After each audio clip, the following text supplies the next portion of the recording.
արևմտյան փորձագետները նշում են, որ Տրամպի հաղթանակով հիմք է դրվում արևմտյան Եվրոպաներում կատարվել հակագունավոր հեղափոխություններ, այսինքն պահպանողական հեղափոխություններ։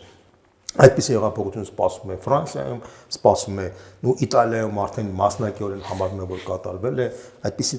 process սպասվում է Իսպանիայում, Գերմանիայում է սպասվում եւ Մեծ Բրիտանիայում է սպասվում։ Ռումինիայում փորձ եղավ թույլ չտվեցին,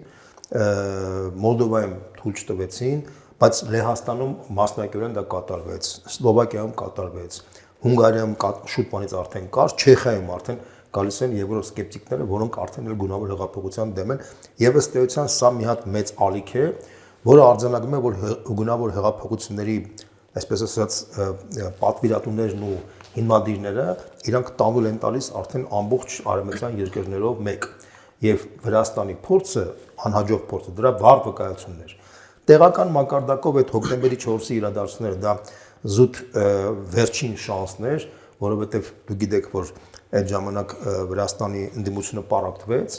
այդ ընտրությունները, որտեղ տեղական ընտրություններով մի մասը ասեց պետք է մասնակցենք, մի մասը ասեց չենք մասնակցելու, արդյունքում դրա պարակման արդյունքում իշխանությունը